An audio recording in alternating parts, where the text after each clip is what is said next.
आज की जो प्रमुख वार्ता थी सीमांत भैया, इस वार्ता में विशेष क्या हुआ हम टेट पास पारा शिक्षकों के लिए, जरा जानकारी देने की कृपा करें आप। देखिए, आज टेट पास की ओर से हम लोग कुल 8 सदस्य जो है वार्ता में गए थे। 11:30 बजे तय समय में वार्ता प्रारंभ हुई और वार्ता में सबसे पहले जयंत मिश्रा जी के द्वारा बताया गया वेतनमान के विषय पर कि ये लोग जो है हाई कोर्ट में इनका एक मामला था, उस मामला में इनको इनके अगेंस्ट में तीनों जो इनकी बातें थी, रेगुलाइजेशन, मिनिमम ऑफ पे scale and same work and same पे, तीनों विषय पर इनको हार मिली है। तो उस विषय पर हम लोगों का जो ग्रीवांस हम लोग रखे कि भाई कोर्ट की जो प्रोसीडिंग थी और कोर्ट की जो जजमेंट थी उसमें साफ लिखा हुआ था कि ये टोटली पॉलिसी मैटर है, स्टेट कैन डिसाइड, और स्टेट यहाँ तक कि रिवाइज्ड पे स्केल भी उस पर जारी कर सकती है। ये उनका जजमेंट में जिक्र है जिसको हमने पढ़ करके सुनाया। साथ ही साथ हिमाचल प्रदेश के जो सुप्रीम कोर्ट का जजमेंट है पवन चंद्र नेगी का, उस जजमेंट के कुछ पॉइंट्स थे, उसको भी हमने बताया कि इनिशियल स्टेज में जिस तरह से हिमाचल प्रदेश की जजमेंट में जिस तरह से वहाँ भी इनिशियल स्टेज में रेगुलाइजेशन का जिक्र नहीं था, लेकिन उन लोगों की कोई गलती नहीं थी, ये सुप्रीम कोर्ट ने माना था और उनको रेगुलाइजेशन मिला था। इस बात को हमारे जो शिक्षा सचिव, वर्तमान में प्रभारी शिक्षा सचिव है उमाशंकर सिंह जी, उन्होंने इस बात को स्वीकारा।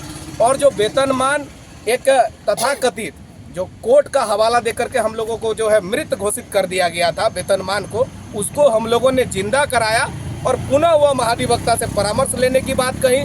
और विभिन्न न्यायालयों में जो न्यायाधीश है उन्होंने कहा कि अलग अलग हाई कोर्ट्स में आपके जजमेंट्स हैं, अलग अलग सुप्रीम कोर्ट में भी अलग अलग प्रकार के जजमेंट्स आपके हैं। उन सभी न्यायाधीशों का हम अवलोकन करेंगे और अवलोकन करने के उपरांत आप लोगों के वेतनमान के विषय पर हम लोग चर्चा करेंगे। हम लोगों ने यह भी ग्रीवांस रखा कि भाई 11 और 14 दिसंबर की जो वार्ता हुई थी, उस वार्ता में दो चीज़ें वेतनमान के बीच में अड़चन आ रही थी। एक आपका रोस्टर और दूसरा पद सृजन। हम लोगों ने कहा कि झारखंड में अभी 50,000 पदों की सृजन हो चुका है और रोस्टर भी उसका क्लियर हो चुकी है। 25,000 पद हमारे लिए आरक्षित है।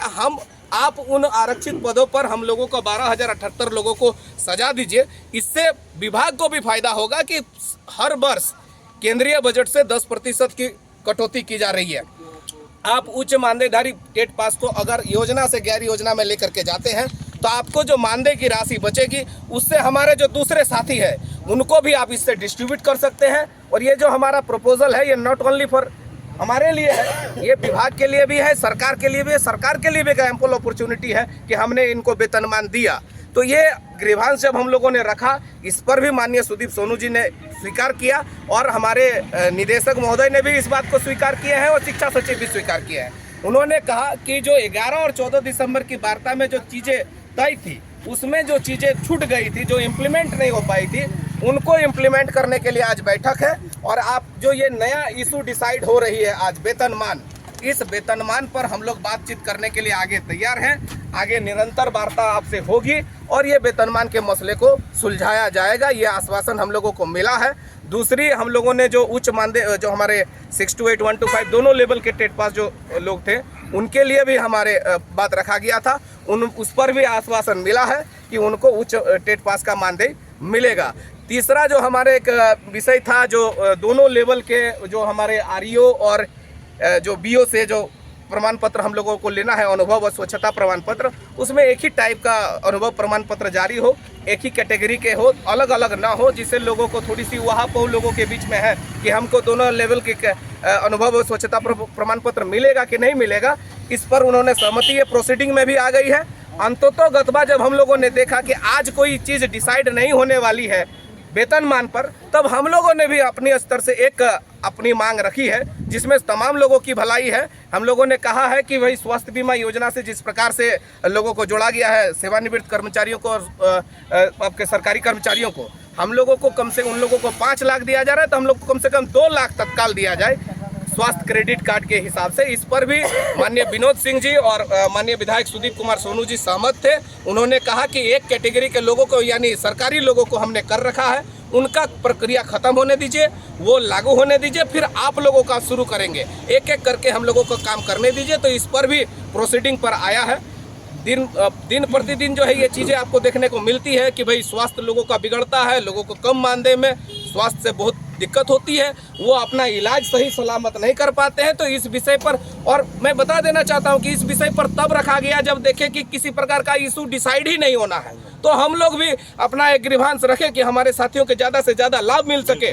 बाकी आगे दिनों में जो वेतनमान पर चर्चा होना है उसके लिए हम लोग तत्परता के साथ, यकीन मानिए कि हम लोग जिस दस्तावेज के साथ गए थे इनकार वो नहीं कर पाए। हम लोगों ने अपनी बातों को सही तरीके से सरलता पूर्वक रखा है। आगामी दिनों की अगर बैठक होती है तो निश्चित तौर पर वेतनमान पर हम लोग कहीं ना कहीं सफलता हासिल करेंगे। अभी आप जिस बैठक में गए थे अड़चने भी आई हमारे और कुछ संघ के द्वारा, जरा अड़चनों को बताने की कृपा करें। बिल्कुल, जैसे देखिए जब हम लोगों ने 25,000 सीटों पर अपना दावा ठोका तब वो कह रहे हैं कि हम लोग भी एलिजिबल हैं। इस पर माननीय विधायक विनोद सिंह जी भी ने इस बात पर कहा कि भाई आप कटाक्ष किए कि आप एलिजिबल नहीं हो फिलहाल। इसको हमारे माननीय सिंटू सिंह जी भी इस बात को स्वीकारे कि अभी तत्काल तो हम लोग एलिजिबल नहीं है, फर्दर कोर्ट का क्या निर्णय होगा वो अलग बात है। तो यहाँ एक चीज है, हम लोग अपने छोटे भाई के लिए सोच रहे हैं, लेकिन उनके वहाँ बिल्कुल उनके वक्तव्यों में और उनके दिए गए विचारों पर कभी भी हमारा जिक्र नहीं रहा। किसी ने नहीं कहा कि हाँ महाधिवक्ता का परामर्श पूर्व में भी ली गई थी, उनका लिखित परामर्श आया था, टेट के फेवर में आया था, इसको देख लिया जाए। जब हम लोग कह रहे हैं इस पर किसी ने भी एक बार सहमति नहीं दिया। ये अफसोस की बात है। इससे पूर्व हम लोगों ने विधानसभा में बैठक की थी, विधानसभा में हम लोगों ने तय किया था, वहाँ उस बैठक की फोटो भी चारों तरफ जा रही है, उसमें वायरल हो रही है। उसमें हम लोग बताएं कि भाई वेतनमान, अगर वेतनमान पर बात नहीं होती है, आगे बढ़ते हैं तो हम लोग रुकेंगे, दूसरे विषय पर बात नहीं करेंगे।